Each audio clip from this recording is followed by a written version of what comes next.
कांक्षा जी, सादा में पूछो। महाराज जी आपके चरणों में कोटि कोटि दंडवत प्रणाम। महाराज जी, भजन अच्छा हो इसके लिए उचित भोजन क्या होना चाहिए? इसका इतना चिंतन हो रहा है कि भजन ही छूट गया। भोजन में भोक्ता भाव और श्री जी। किसका है? नहीं तो इतना क्या है, जथा लाभ संतोष सदा काहू सो कछु न चाहूंगो।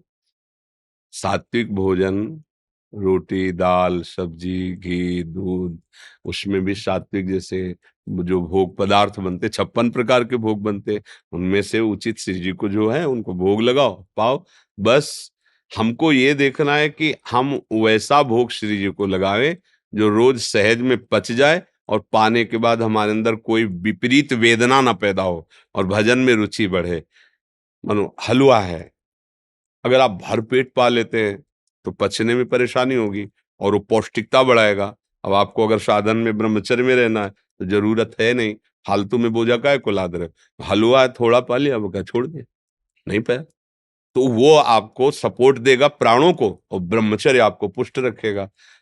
ब्रह्मचारी को जो भगवत मार्ग का पथिक है उसको ज्यादा आहार से संबंध नहीं रह जाता है, क्योंकि आहार क्या होता है कि जैसे जैसे जैसे विषय भोग सेवन किए जाते हैं वैसे वैसे शक्ति क्षीण होती है, और जब जैसे जैसे संयम में रह जाता है वैसे शक्ति बढ़ती है, तो थोड़े आहार से में भी वो पुष्ट बना रहेगा। जैसे हमने अपने को देखा गंगा के रहे कि जब कई कई दिन भोजन भी नहीं मिलता था तो कभी निरुत्साहित नहीं हुए, गंगा जल पी के भी ऐसा उत्साह बना रहता। कोई ऐसा नहीं कि पैदल चलने में थकावट हो रही अब तो चला नहीं जा रहा, ऐसा नहीं रहता, क्योंकि ब्रह्मचर्य एक पावर है, विशेष पावर है, और उसको बहुत संभाल के, जैसे एक फोड़ा है ना, बहुत संभाल के रखा जाता है, ऐसी सावधानी रखी जाती है कि भोजन सही। अगर आप रात्रि में सो रहे हैं गर्म दुग्ध पान कर लिए एकदम, तो फिर क्रम बिगड़ जाएगा आपकी साधना का। बहुत तरह से सावधानियां चाहिए, पर शतोगुणी भोजन सदैव सहयोगी रहता है। सीधी बात है, प्राण पोषण करना है, रोटी दाल सब्जी, अगर व्यवस्था है तो दो चार फल सलाद आदि कुछ थोड़ा तो हो गया। बहुत बहुत शाम तक 24 घंटे में आधा लीटर गाय का दूध मिल जाए तो पी ले बस, नहीं तो ज्यादा आवश्यकता पदार्थों के खाने की नहीं है। उसमें अध्यात्म, अब आप आश्चर्य मानोगे, जैसे इस शरीर का एक तो डायलिसिस होता है और दूध आदि की तो बात ही नहीं, पानी यहाँ तो लिमिट से दिया जाता है क्योंकि डायलिसिस में पानी भी ब्रेक लगा रहता है। अच्छा, डायलिसिस हो रहा है तो इसलिए आंतों में दम नहीं रह गई, आधी रोटी एक रोटी थोड़ी सब्जी, बस ऐसा हो गया। और दिनचर्या ऐसी है, आप देखो डायलिसिस में, जैसे कल डायलिसिस हुआ, जब डायलिसिस के बाद से कुछ नहीं खाया, अब जब जाएंगे तब पाएंगे, लेकिन आपको लग रहा है कि मैं भूखा हूं, मैं बहुत ऐसे डायलिसिस मैन बहुत परेशान लग रहा हूं। प्रियाजू का नाम उनका परेशान, अब जाके थोड़ा अन्न लिया, नींद नहीं, दोपहर में नींद नहीं, रात्रि में जो आ गई थोड़ी, बस ऐसे। एक साधना में आप अपना अभ्यास बना लीजिए, उतने से काम चल जाएगा। जैसे हमें कुछ ना मिले अभी से लेकर शाम तक, तो कल के सत्संग को ऐसे नहीं सुनोगे कि राधा वल्लभ लाल की जय, ऐसे नहीं सुनोगे वैसे ही दहाड़ करके वैसे ही। तो अब आहार के लिए जैसे जिभ्या है, ये मांगती महंगी पाऊं, पिज्जा पाऊं, बर्गर, क्या कहते हैं ये सब है, बर्गर। हाँ हाँ, हम तो बर्गर बरगला दिया सबको अब ये चीजें साधना में तो ठीक है, नहीं अब ये बाजारू चीज गोलगप्पा ये वो सब ऐसी भजन में मन नहीं लगेगा। रजोगुण, चुपचाप अपने घर की रोटी दाल भोग लगाओ और पाओ। कभी थोड़ा मीठा का मन, हलवा बना लिया, खीर बना लिया, घर में औट करके दूध को थोड़ा चीनी डालकर खोए को भोग लगा दिया, पेड़ा बना लिया, ऐसे सात्विक जीवन तो भजन बनेगा। होटल से आ रहे हैं मन करके तो फिर रजोगुण चढ़ेगा, रजोगुण की भावनाएं आएंगी, और कहीं फिर गंदा आहार जहां बनता है वहां से भोजन, तब तो भजन में मन ही नहीं लगेगा। आहार का बहुत बड़ा प्रभाव होता है। सीधी बात है, प्राणों का पोषण करने के लिए आहार देना है, और हमारा जीवन संयम पूर्वक अगर निर्वाह करना पूरा, तो बहुत भोजन के लिए सावधान रहना है। भोजन ही बुद्धि भ्रष्ट कर देता है और भोजन ही उठा देता है। अगर आपका सात्विक भोजन है, सात्विक भोजन का तात्पर्य होता है, एक तो जो निषेध है वो तो बिल्कुल नहीं, और जैसे आप खीर पूड़ी रसगुल्ला ये सब चीजें हैं, अगर ये उचित पाए तो सात्विक रहा है, सात्विक, लेकिन ज्यादा हो गया तो रजोगुण, और ज्यादा हो गया तो तमोगुण, वही तमोगुण हो जाए। मान लो खीर है, 2 लीटर 3 लीटर पी लिया, भजन होगा तुमसे? बार बार पेट में गुरु ऐसे भजन थोड़ी होगा, ना बैठ पाओगे ना चिंतन। अच्छा, जब वो 3 लीटर अपने पदार्थ को, और जब शक्ति बढ़ाएगी तब मन, तब मन भागेगा संसार की तरफ। हमको उतना ही पावर चाहिए जितने से हम परमार्थ में चल सके। अधिक पावर, जैसे मान लो आप व्यायाम कर रहे हो, आपको युद्ध करना है, आपको उस तरह, उसके लिए आपको चाहिए। अगर आप जैसे साधना कर ली, भजन करना है, तो फिर उसमें लिमिट चाहिए। या तो भाई 1 लीटर दूध पिया और 100-200 दंड बैठक खूब मारे हो, आसन में बैठे तो पच गया। नहीं तो ऐसे दिन में कोई काम है नहीं हो, ऐसे दूध खीर रबड़ी रसगुल्ला, तो मन फिर संसार की तरफ जाएगा। संयम बहुत आवश्यक है आहार का, और सतोगुण आहार हो, वो भी थोड़ा, जितने से हमारा शरीर का पोषण हो जाए। साधक के लिए, गृहस्थ के लिए भरपेट भोजन पाओ, पवित्र भोजन पाओ, क्योंकि दिन भर मेहनत करनी पड़ती है। अगर उसमें हुआ कि वो मूंग की दाल और 2 फुल्का, तो बेचारा कैसे काम कर पाएगा गृहस्थ के लिए। लेकिन जो वैराग्य भाव से ब्रह्मचर्य से चलना चाहते हैं, उनके लिए बहुत सावधानी की जरूरत है। बेकार में बोझा पेट बढ़ाने की जरूरत नहीं है। उचित भोजन, एक बार वो भोजन के विषय में चर्चा सुनाई थी ना, 400 ग्राम 400 ग्राम अन्न प्राणों के लिए पर्याप्त है। मैं दाल रोटी लगा के 400 ग्राम है, 400 ग्राम यार, एक झटके में 400 ग्राम तो खीर पी जाएंगे, एक झटके में पी जाएंगे। तो आप समझो, एक ब्रह्मचारी को आजीवन ब्रह्मचर्य रहने के लिए मात्र 24 घंटे में 400 ग्राम अन्न की जरूरत है। अगर उतना अन्न 400 ग्राम पहुंच गया, 2 विभाग करके 200 ग्राम, देखो तेजों में चेहरा रहेगा और भजन परायण रहोगे। पर अब भूख बढ़ रही है, विषय सेवन बढ़ रहा है, भक्षाभक्ष का विचार छूट गया है, जो मिले जैसे मिले, तो देखो बुद्धि निकृष्ट होती जा रही है। ये ऋषि त्रिपाठी जी, राधे राधे। महाराज जी राधे राधे, आपके चरणों में कोटि कोटि प्रणाम। महाराज जी, हम आध्यात्मिक मार्ग पे चलते हैं, आगे बढ़ते हैं, नाम जप करते रहते हैं, फिर किसी कारणवश हम इस मार्ग में से विचलित हो जाते हैं। फिर खुद को विश्वास ही नहीं होता कि हम वही व्यक्ति हैं जो खुद कुछ दिन पहले वैसा करते थे। असल बात, विचलित आप नहीं होते, विचलित करने वाले को अपने आप में मिला लिया है। विचलित करने वाला मन और इंद्रियां हैं, और आपने इतना प्यार कर लिया मन इंद्रियों के कि उनकी हर गलती को आप अपने में ले लेते हैं। आप थोड़ा अलग होइए उनसे, आप अलग हैं। केवल ममता थोड़ी कम कीजिए, इतना दुलार मत कीजिए मन इंद्रियों को कि आपको संशय में खड़ा कर दे कि पता नहीं मैं परमार्थी हूं भी कि नहीं हूं। ये मन बुद्धि की खेल है, मन बुद्धि की चाल है। थोड़ा उनसे अलग होइए और सत्संग के वाक्यों के द्वारा उन पर शासन कीजिए। परमार्थ से कभी हट ही नहीं पाओगे। अब मन और इंद्रियों की चालबाजी में जो फंसा हुआ हो, परमार्थी कैसे हो सकता है? थोड़ा तो देखना पड़ेगा ना। बहुत नीच प्रवृत्ति का मन है, और ये कभी सुधर नहीं सकता बिना शासन के। भी बात ध्यान रखना। एक राजा ने, उदाहरण के द्वारा समझते, एक बकरा मंगाया और प्रजा को आदेश कर दिया, जो बकरे को तृप्त करके लाएगा उसको मैं जितना धन मांगेगा दे देंगे। घाव के सर, बकरा कोई हाथी थोड़ी है, उसको पवाना है। क्या पाएगा? मेवा मिष्ठान जो भी पाएगा, जो मांगेंगे राजा देगा। सुबह से शाम तक खूब खवाया, खवा पिया के ले गए। राजा ने कहा, आप तृप्त कर लाए? बोले, देख लो महाराज। तो ऐसे थोड़ी हरी घास डाली, वो चुनने लगा। बोले, तृप्त नहीं, देखो मुंह मार दिया। सब, एक विवेकी आदमी था, वो रोज आके देखता था राजा की हरकत और बकरे की हरकत। उसने कहा, महाराज एक दिन के लिए हमें दे दो, तृप्त करके लाएंगे। सुबह से कुछ नहीं दिया, और घास रखता, और जहां मुंह मारने को होता तो हरी बांस की छड़ी थी, मारता पूरा मुंह से पीठ तक पूरी छड़ी। फिर घास डाला, डर, फिर छड़ी। मतलब शाम तक ऐसा उसको हिसाब में ले आया कि घास नहीं, तुम चिरौंजी डाल दो, किसमिस डाल दो, देखेगा भी नहीं उसकी तरफ। और एक दाना नहीं खवाया कुछ, और ले गया। तो राजा ने कहा कि इसका तो पेट खाली। बोले, आप परीक्षा लेते पवा के। तृप्ति की परीक्षा पेट देख के नहीं करते थे, आप तृप्ति की परीक्षा पवा के। आप पवाइए। बस बैठ गया सामने, बकरे की दृष्टि में दृष्टि, बकरा कहीं से सूंघा भी नहीं। महाराज सब डाल के देख ले, सूंघा ही नहीं, बस दृष्टि मिलाए रहा।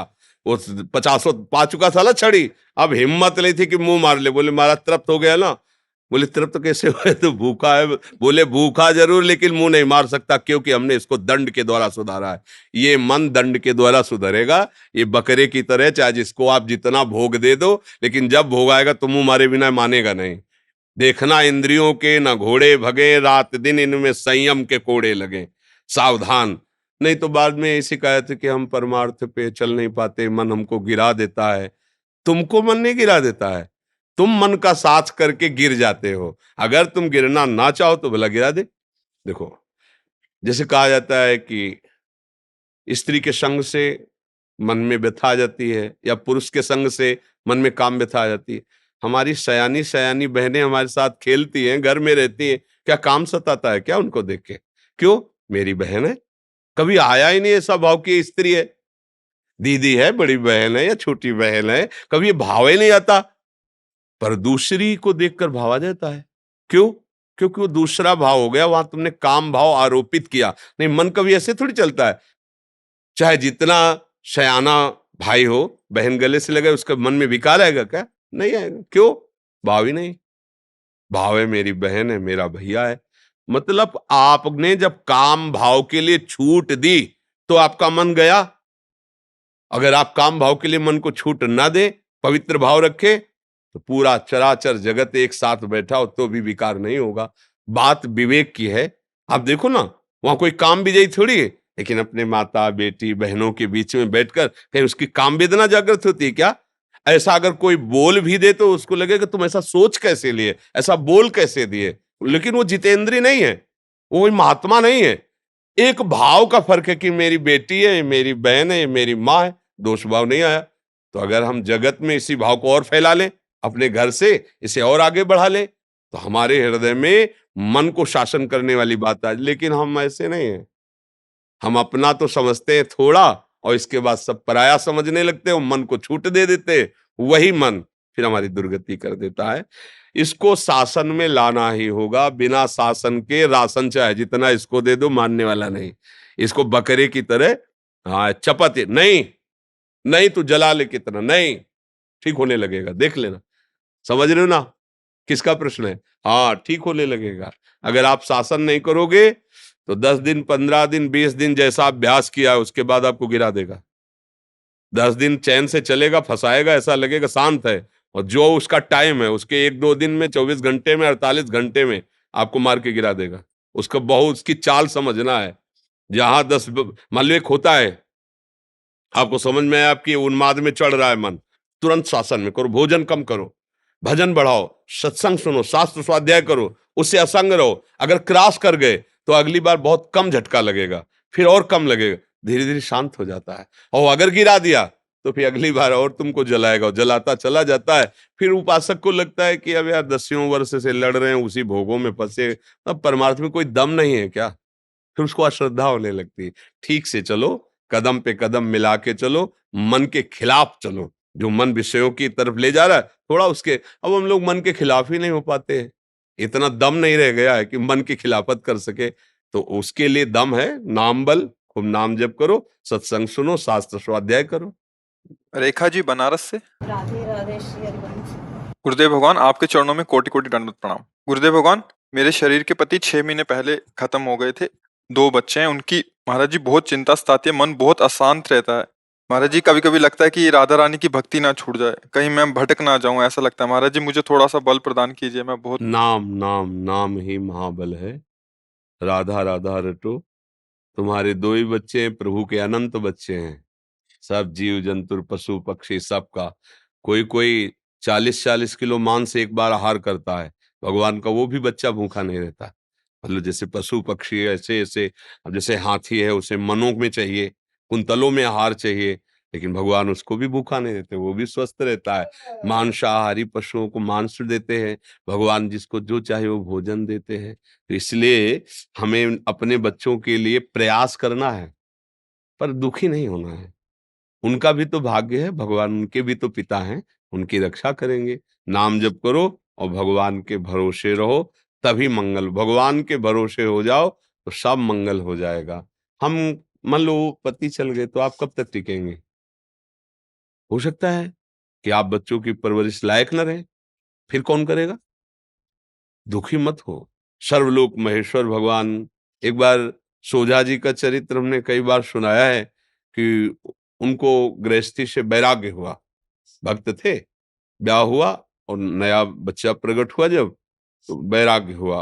वो सब देख कर उनको बस अब निरंतर भजन करेंगे।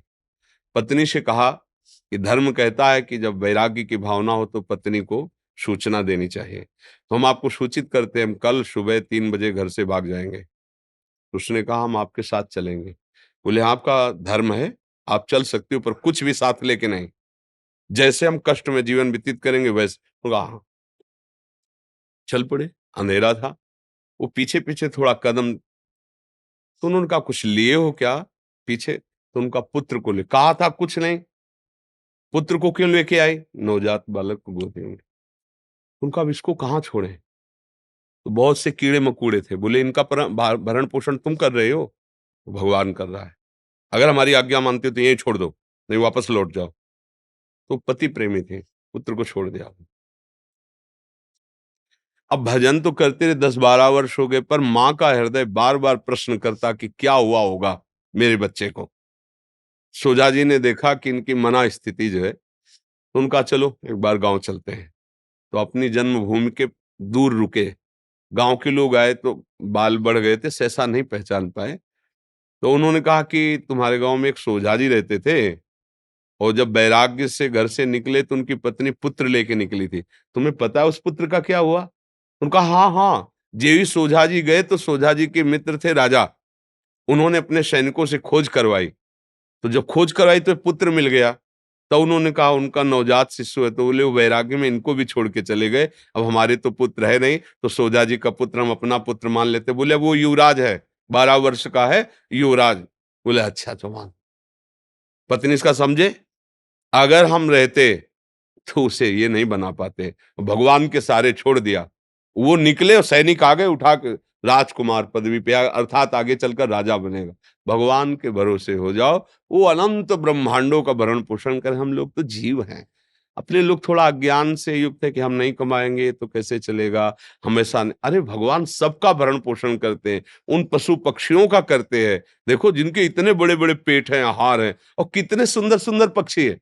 अपने लोग तो वो सब लगा लोगों के गाल चिकने करते हैं, वो पेस्ट वेस्ट जैसा आता है, क्या कहते हैं उसे, क्रीम वीम ऐसे लगा के।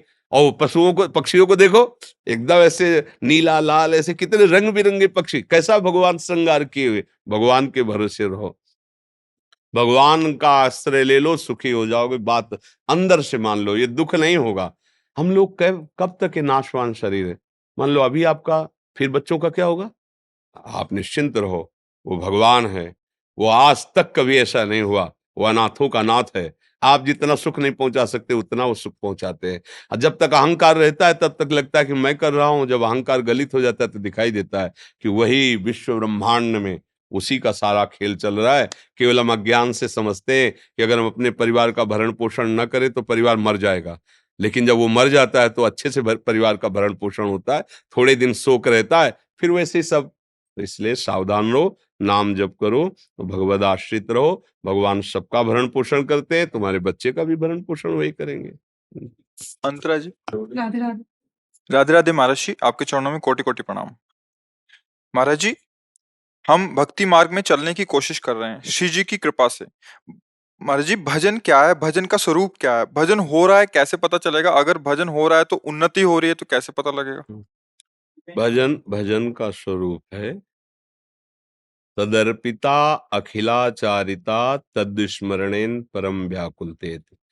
हमारे शरीर से जितने भी आचरण हो वो शास्त्र सम्मत हो, भक्ति के अनुकूल हो, और वो भगवान को समर्पित करने की भावना से हो।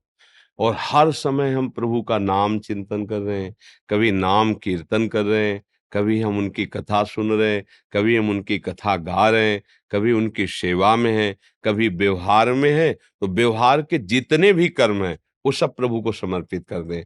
और हमारी भक्ति बढ़ रही है, इसकी पहचान है कि आपके हृदय में प्रभु का स्मरण बढ़ रहा है, बिना प्रयास के नाम चल रहा है, बार बार मन में एक रोने की इच्छा हो रही, हृदय एक आनंद से भर रहा है।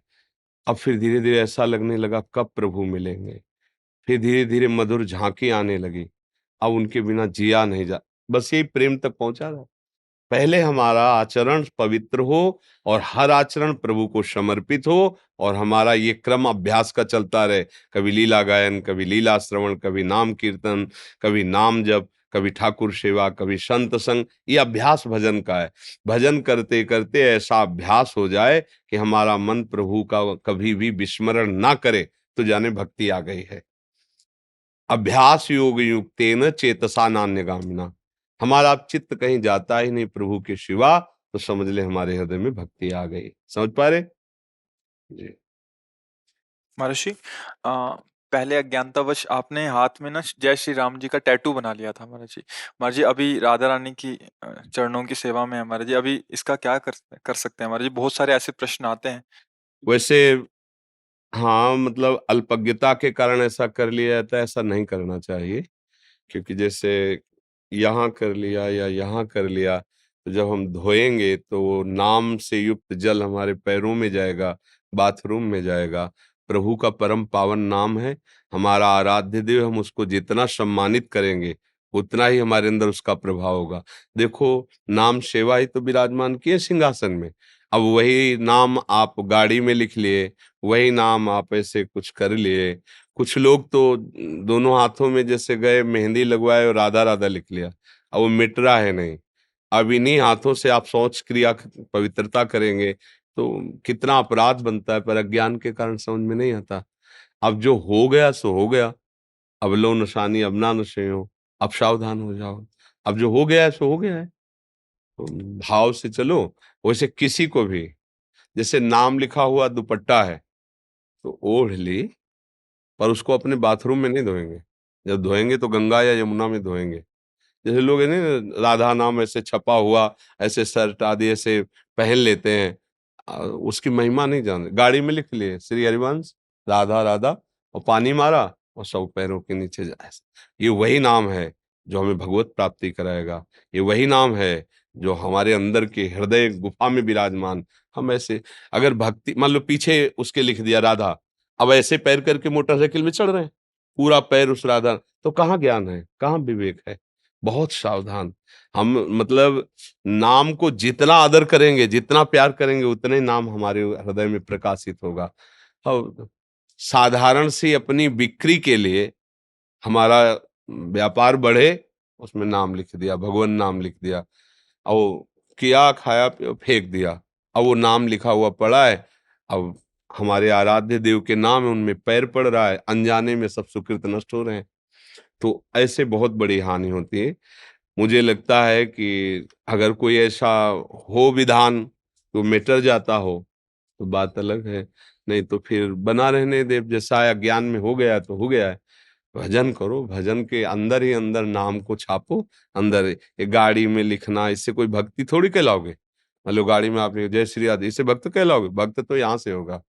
गाड़ी में जय श्री राधे लिखो, तुम्हारे हृदय में विषय चल रहा है तो क्या होगा? क्या होगा? ऐसा नहीं। बहुत सावधानी। हमारा आराध्य, जैसे हमसे कोई कभी कहे ना कैसे लिखो, तो हमारे हाथ कांप जाते हैं। हम जीवन में कभी भी तुम्हें बात लिखनी है तो लिख देंगे आप ऐसे से ऐसा कीजिए। ये नहीं लिखेंगे जय श्री राधे राधा वल्लभ लाल, ये कुछ नहीं लिखेंगे। बिल्कुल नहीं, सीधे शब्द लिख देंगे आपको ऐसा करना है। जैसे कभी मौन रहे, सीधे ऐसे लिख दिया। क्योंकि अगर हम कागज में लिख दिया राधा और वो जाके किसी के पैर के नीचे पड़ा, तो हम जिसकी आराधना करते आराध्य देव का अपराध बन जाएगा। नहीं, ऐसा नाम इतना कि मतलब नामी भी दूसरे नंबर पर, पहले पे नाम, क्योंकि उसी के द्वारा तो नामी तो बैठा हुआ है हृदय में, कहाँ कुछ हुआ, लेकिन जब नाम आया तब चमत्कार प्रकट हो गया, तब हृदय में आनंद की धारा प्रकट हो गई। तो ऐसे कोई लौकिक थोड़ी है कि अपने प्रेमी का नाम लिख लिया ऐसे। अपने प्रेमी का नाम हृदय गुफा में छुपा के रखा जाता है। ये हमारा भगवत मार्ग है। तो ये ऐसे छपवाना वैसे सब करना, हमें लगता है, हमारी राय में नहीं करना चाहिए, क्योंकि नाम का अपमान होता है। और नाम का अपमान करेंगे तो सहारा हम किसका लिए, हम किसके सहारे चलेंगे? हमारा नाम आराध्य देव है, इसलिए सावधान है। आज कुछ भक्तों ने आपके श्रीमुख से नाम चाहा है। हम तो राधा वल्लभ श्री हरिवंश राधा राधा रटते हैं। आप लोगों को जो प्रिय हो, खूब नाम जप करो। नाम ही सबका मंगल करता है। जितना नाम जपोगे उतने ही महान होते चले जाओगे। जैसे आपके पास जेब में वो कार्ड होते हैं ना पैसा वाले, तो आप कहीं भी निर्भय चले जाते हैं, डाला पैसा निकाला। ऐसे किसी भी लोकांतर में आपके पास नाम है ना, राधा राधा राधा, हर जगह ये आपको विजय दिलाएगा। आपके पास नाम है। नाम नहीं है तो यहाँ का जो कुछ है सब यही है। बहुत यश है, बहुत कीर्ति, शरीर छूटा तो क्या पास रह गया? खत्म खेल। बहुत पढ़े लिखे हो, बहुत पीएचडी की है, जब शरीर पूरा हुआ, अगर फिर मनुष्य जन्म तो ककारा फिर पढ़ो। और अगर 100 बार राधा नाम लिया है ना, और अगर अगला जन्म होगा तो 101 के ऊपर चलोगे, 99 नहीं होगा। वो वैसे ही का वैसा सच्चिदानंद है ना, वो आपको बढ़ाता चला जाएगा इससे नाम का।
बहुत सुंदर।